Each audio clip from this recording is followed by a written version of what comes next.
So he went to, he started his university education in 1977. So very famous 1977 class. And then in 1988, only 11th year after, he became a full professor at Columbia University.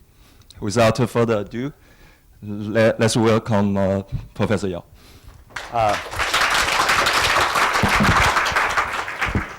Thank you, Jeff. Now I have a big problem. How do you follow the perfect talk? And I must say that blame the storm. Originally, I just knew anybody following Lucy would be put in a difficult position. So I scheduled her talk originally for the last one yesterday morning before the lunch. So, after that, you go for lunch. Nobody would have suffered that. And then because her flight was delayed, so I thought that the only way to do that, to minimize change, is to switch Lucy's with Jen Chang's. Previously, Jen Chang was before me because we both will talk about the financial stuff. Anyway, I get myself into this trouble. All right, so what I'm going to talk about is risk hedging control integrated with production planning. So to start with, I want to give you the right frame of reference. And that is basically the talk Leanne was given yesterday afternoon. Now, you remember she was talking about manufacturing, all kinds of complicated decisions in manufacturing. In particular, she was focusing at this execution, operational level.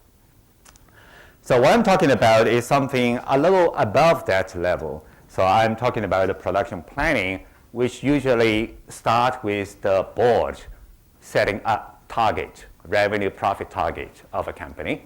And usually they do that every quarterly. So after the board set a target, then you have something called SOP, sales and operational planning. So these are marketing people, finance people, as well as operational managers, high-level managers. They just sit together, argue about, in order to meet that target, how do we set the production quantity for each product, et cetera, et cetera. Okay, so this is the level I'm talking about, setting a production quantity decision, but usually it's more than quantity because once you set the quantity, production quantity for a certain product, you need to do all kinds of things, buy raw material, prepare your workforce, prepare your machine, etc. So it's more like a capacity decision. Okay, so this is what's usually called the production planning.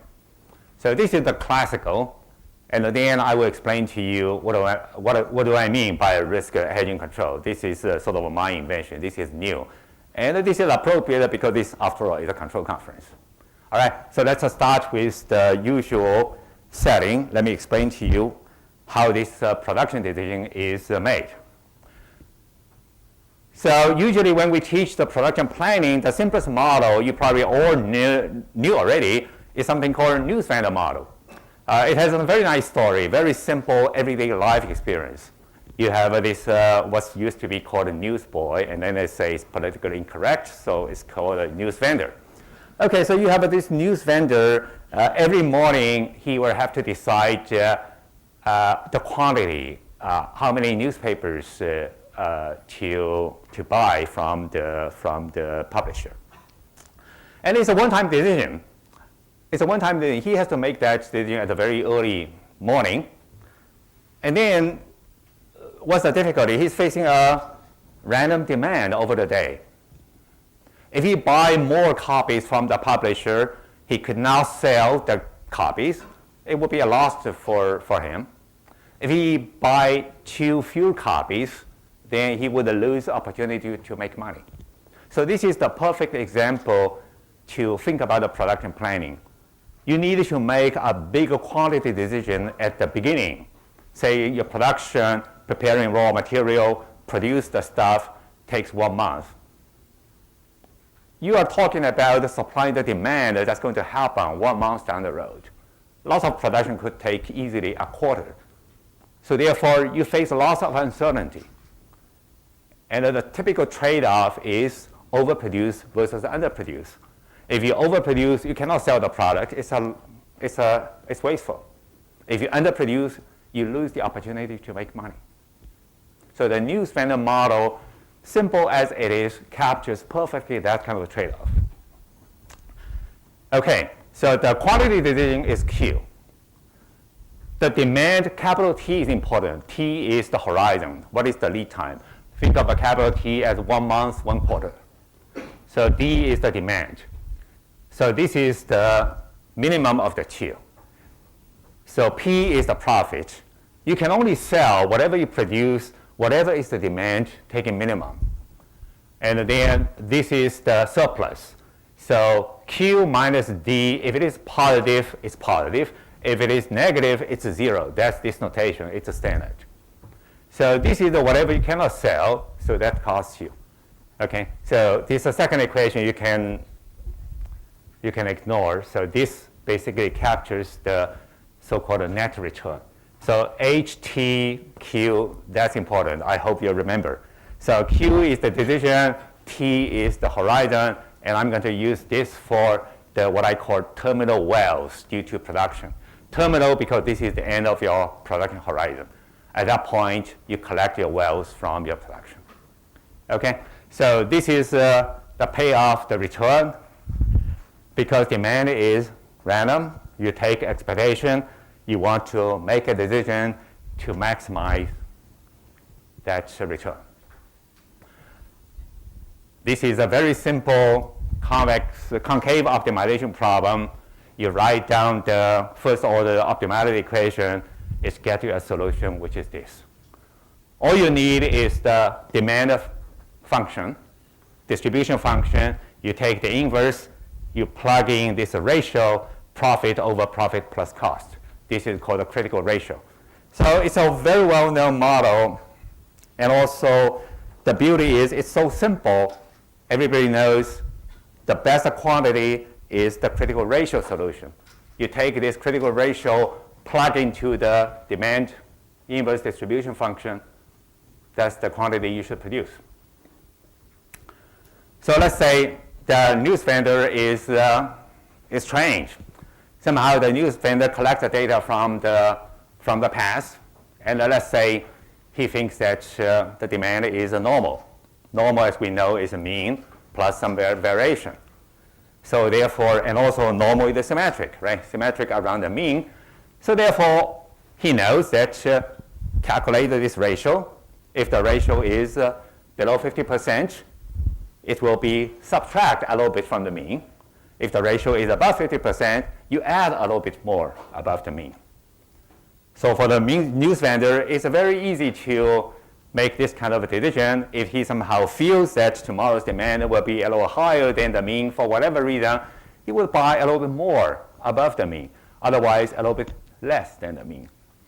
How much more, how much less? Well, according to this quantity. Okay? So this is the usual way we teach our students how to do production planning. Now, this model itself is a little sort of too simplistic. Nothing else you can do a little better by not just considering the so-called linear utility. This is just taking expectation. Yesterday, Edwin was asking about some kind of a risk measure. You can do better in terms of taking a risk measure. So now I introduce another notation, which is M. M is the target. Remember I said the whole setting starts with the board of the company, set a revenue, profit target. So M is the target. Okay, so M is now the target set by the board. I'm the CEO running the production facility. Of course, my job depends on me meeting that target. So therefore, I take this what's called a shortfall objective. Again, the plus notation is taking max against 0. So if I'm too far away from the board's target, I may lose my job. So this is a much better objective. And if you solve a problem like that, it turns out that it's very simple to do. this is the simple critical ratio solution I just showed you. You take a minimum against this ratio, the target over the profit.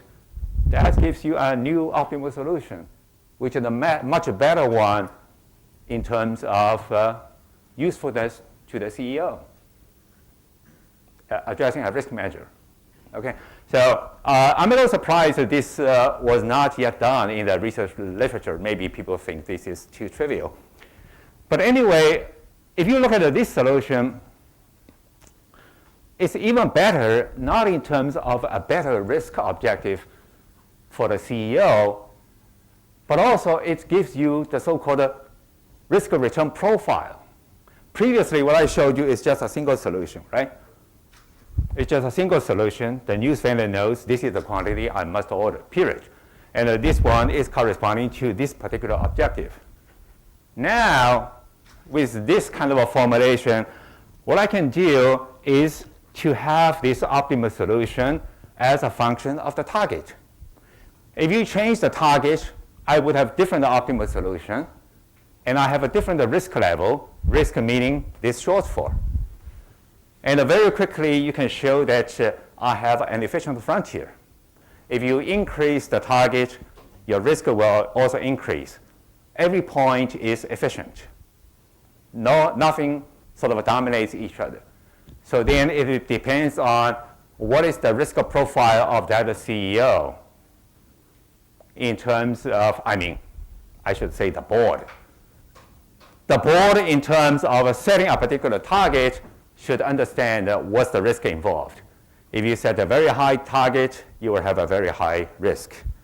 All right, so anyway, so this is just a very quick, easy way to improve the classical news vendor model.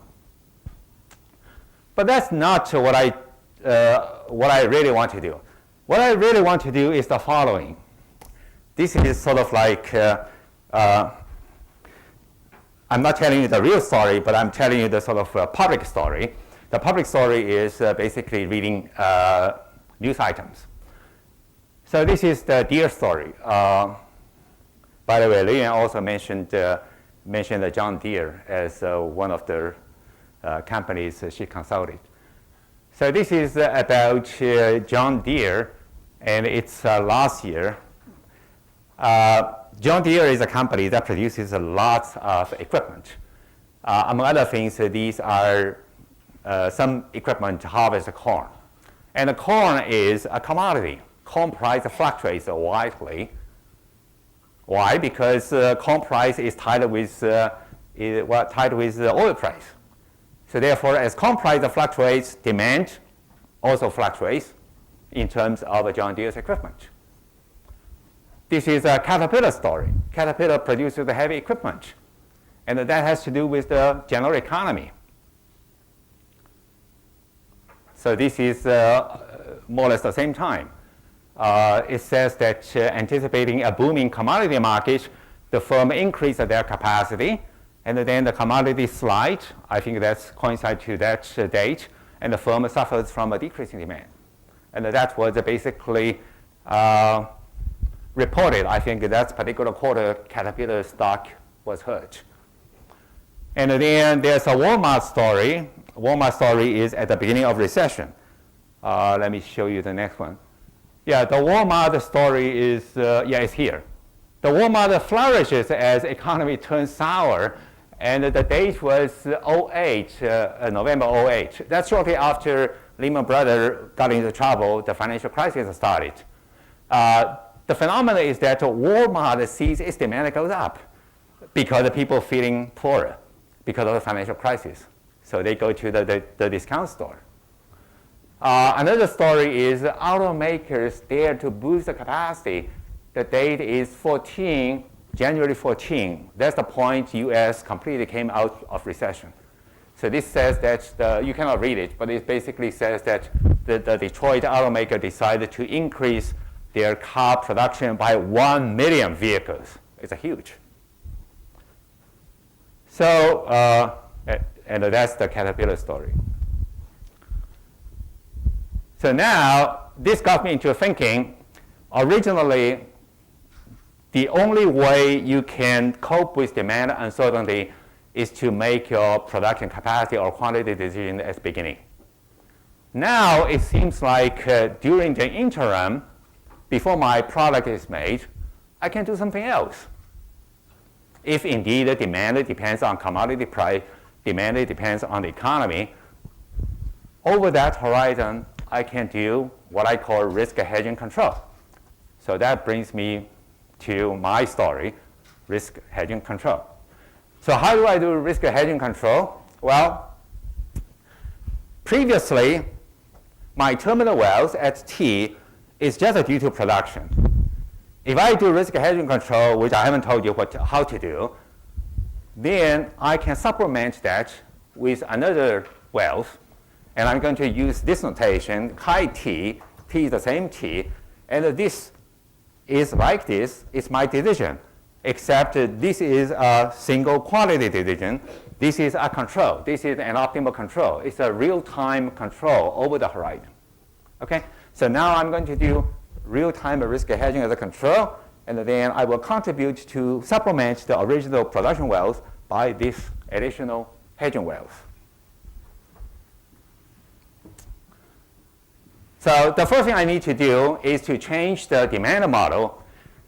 The usual demand model, including the newsvendor model, is to say the change of demand has a deterministic rate, which is constant, plus a random noise part. So that leads to the normal distribution. Now I'm just doing a very small change. The change is to take this constant, instead of being a constant, I make it as a function of a commodity price, or if the demand depends on the general economy, I take something like S&P 500 index. These days on the market, there's a lot of index. Jian-Chan was talking about the size index, right? There's a lot of index, so I can take the S&P 500 index price as the proxy for the general economy. So all I need is to change the demand model, make the rate as a function of some asset price, and the asset price just follow the usual diffusion process. So this is the general diffusion. If you make the mu and the sigma as constant, that's the geometric Brownian motion or Black-Scholes model. So I'm not doing anything fancy at this level. I just take what the standard in the financial literature, and I take that x, plug into here, and that's my new demand model. Okay, so yeah, before I go on, let me do a very quick summary. So now what I'm going to do is, over the horizon, I'm going to do my risk hedging, which is an optimal control. And in order to do that, I change my demand model. Instead of a constant demand rate, I make it as a function depending on the asset price. All right, so nice idea, very simple. The question is whether it's doable, whether I'm talking about something not doable, complete nonsense. Well, indeed, it turned out to be very doable. And in fact, this is how I got into this. Those of you living in the US, you probably know the 10K filing, right? Every company, every quarter will do a 10K filing. The 10K filing is public disclosure about the company's finance. That's completely public data. So I went to the John Deere's 10K filing. I was curious, how did they get into the trouble? What are the details? There's a statement. It says, lower farm commodity prices directly affect the farm incomes, which could negatively affect the sales of agricultural equipment. That's exactly what I was talking about. Their demand changed low because of the commodity price. So then I was sort of curious, dig deeper into their financial data, and found that indeed I can build a model like this. Remember my rate function? So this is, I think, yes, the corn. So it depends on corn commodity price, and this is their demand. And I do simple machine learning, and it comes out that a rate function being a linear function, very simple linear function. Likewise, the GM, they want to boost the capacity and all that. Again, I looked at the GM, the demand for vehicles, and do machine learning against the S&P 500. Again, things come out, pretty much like a linear function. So it's very doable. Okay, so going back to my earlier slides, so now what I'm going to do is to, in addition to this, I'm going to find out what is the optimal hedging strategy. What is the optimal control? Before we got into this is a joint work with my current PhD student, who already graduated, and in fact, she is going to join Hong Kong U.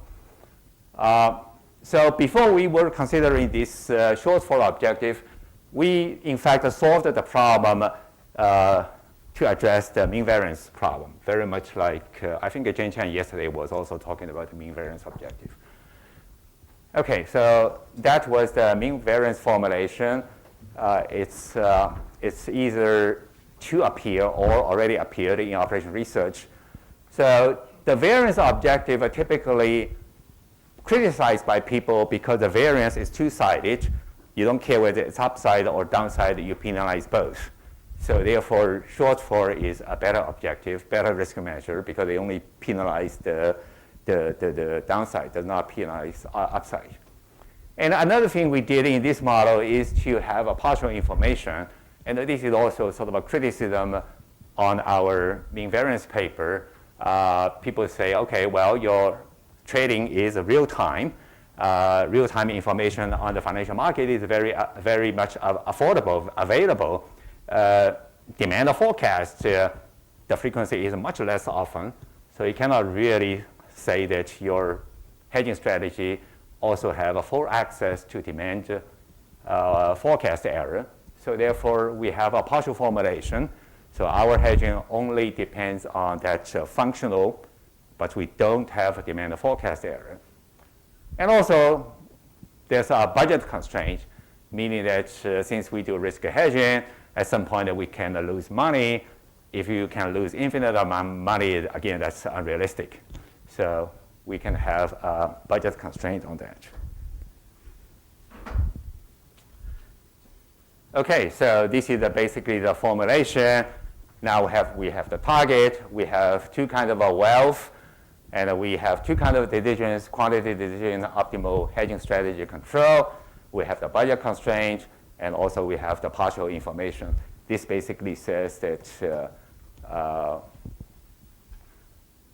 the hedging strategy can only be based on the financial asset information. So the first thing we did was to solve the risk hedging control problem, find the optimal control, and then put it into here, and then solve the optimization problem to get the best quantity. So this one. And also, we want to show that this whole thing, as a function of m, is also increasing. So therefore, we have an efficient frontier. Okay, so let me skip the solution approach. So let me tell you what's the final result. So this is the hedging strategy. The hedging strategy, in fact, very nicely take the form of two options. If you know a little bit about option, you will recognize this is a put option, and this is what's called a digital option or a binary option. If you're not familiar with option, probably it's not important. Put option is sometimes particularly in Hong Kong or in China, they call 熊什么东西. 熊 meaning bearish. If you feel like the stock is going to go down, you buy put option. Okay, so that's very roughly what a put option is. Digital option is fancier because the name digital has to do with the indicator function. It's a binary. Depending on some event, the option can be triggered or you completely waste it. So anyway, So the optimal hedging strategy, after I do all the math, it comes out very simple. It's a put option plus a digital option. And the last one is a minus my budget. Capital C is my budget. OK, so let's see. How do we explain? So remember, M is the target set by the board. H is my production wealth. So I will have a gap. M minus H is my gap. And that one, by simple calculation, you get something like this. All the plus sign is basically trying to make things positive. Because I'm dealing with Brownian motion, dealing with a normal distribution, normal could get into negative. So I needed to enforce non-negativity. OK, so anyway, so this is the gap left by just the production alone. So the put option is just this part, right? Well, not quite, except I need to change the demand D to D hat. Why? Because remember, I only have a partial information. I only know the rate part of the demand. I don't have access to the noise part of demand. So that's why I needed to have some surrogate. So that's why D changed to D hat. Now look at this part. This part, if my digital option is activated, then this is what I get. C cancel out, get me exactly M minus PQ. OK? So the two option is exactly try to help me to meet the target. So after some simple solution like that, I plug into this shortfall objective, and then I can solve this as an optimization problem. And it turns out that this is a convex optimization problem, very easy to solve. And furthermore, I can show all kinds of quantitative results. In particular, this one is increasing in M, so therefore I still have my efficient frontier. And also, I can characterize, people typically ask the question, can you tell us what the hedging buys you?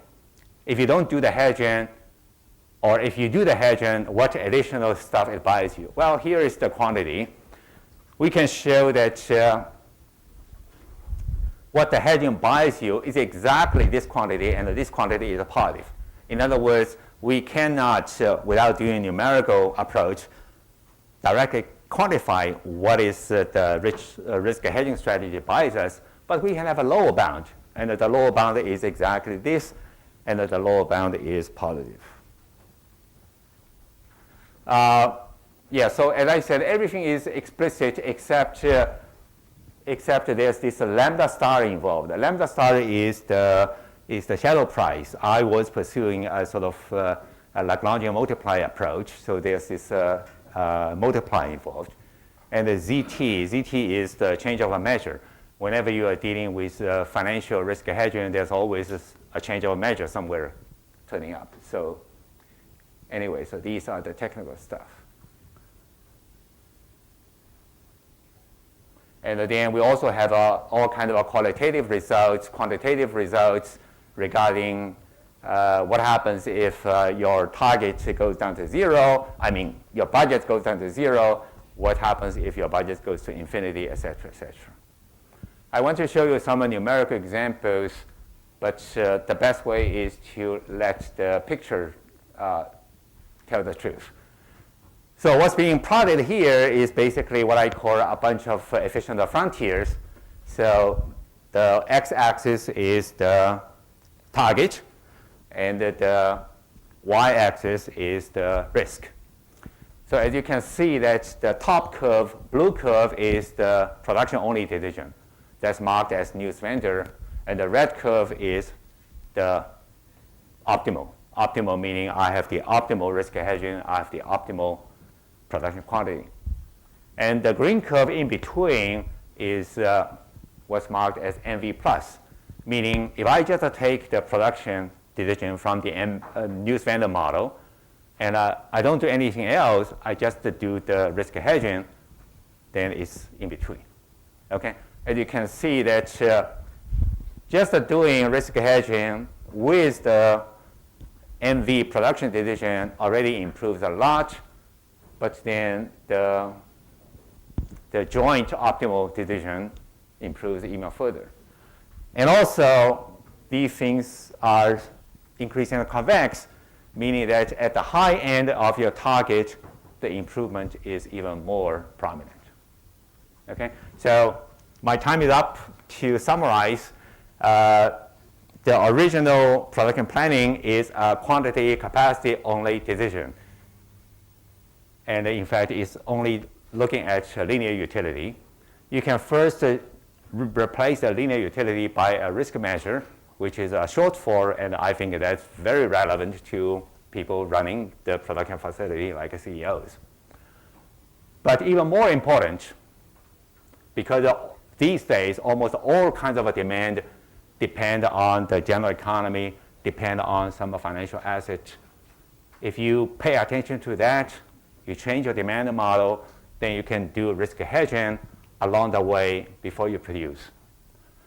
So imagine, going back to my news vendor story, if the news vendor knows, for instance, his demand will depend on the stock market, Dow Jones, S&P 500.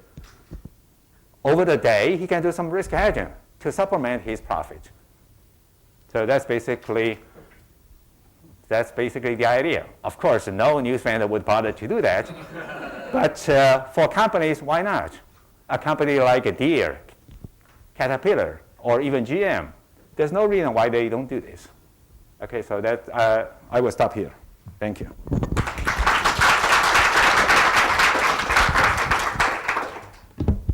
Questions? I think we have a couple of minutes.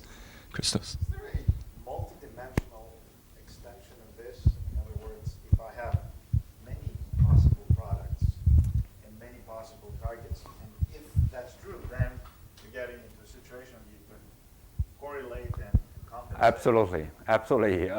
We almost did. We almost finished that paper. Liao was, in fact, here working with me to finalize that paper, and then she went back to home, etc. It's almost done, just short of a submission. So that paper is indeed multiple product. When you think about the multiple product, it's even more important, and that was motivated by the fact that GM, for instance, not just GM, all the automobile companies, at some point they switched to paying attention to smaller vehicles. That's when the gasoline price goes up. And then they found that there's a big problem when the oil price goes down. They have produced many smaller cars, but people switch to bigger cars. So this is another motivation for us to look at multiple products. And also, if you look at the multiple products, it's even more important to modify that demand rate to be a function of something. Because typically, you know that if I'm losing demand in one kind of a car, typically it's because another car, the demand picks up. The reason why I thought of that is because, actually, believe it or not, I see this as applying to multi-agent systems, where your agent is aiming for certain targets, and there's a certain profit equivalent. But in those cases, typically we talk about multi-agent systems. Right. So you have multiple agents that try to collaborate and cooperate, and so that's why I was thinking that this might also apply to your setting, like a multi-agent, multi-product production. But it's interesting because I can see the analogy to multi-agent system, cooperative control. Any more discussions? Questions? David, I have one. Yeah. So, so in the theory of economics, we know there's a Montgomery-Miller theory, which basically says financial decisions and operations decisions are independent. So in your case, apparently they are dependent. Was that because you used a particular risk measure? Every time I give a talk like this, that question comes up. So Honor was mentioning this famous M&M theory. Modigliani and Miller both won Nobel Prize. This is the sort of gold standard in corporate finance. So the theory basically says that if I'm a production company like Apple, all I need is just to maximize my shareholders' value. I don't have to worry about the things like risk hedging, taking care of the risk. Why? Because whoever invests in my stock, the shareholders, can take care of a risk hedging on their own by assuming the market is efficient and all that, by doing risk hedging on their own.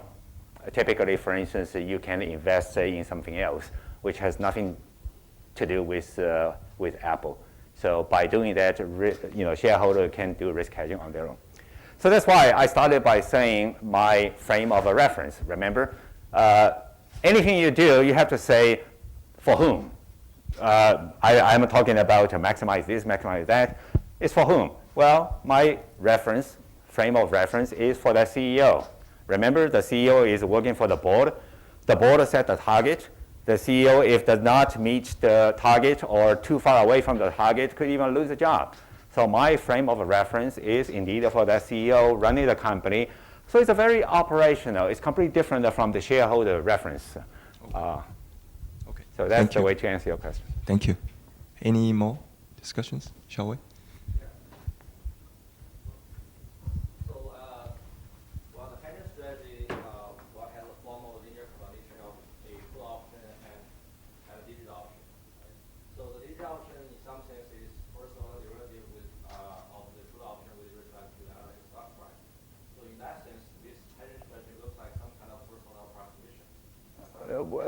Well, don't be so fast. Maybe I didn't show that enough. These are two different options. They're based on completely different underlying.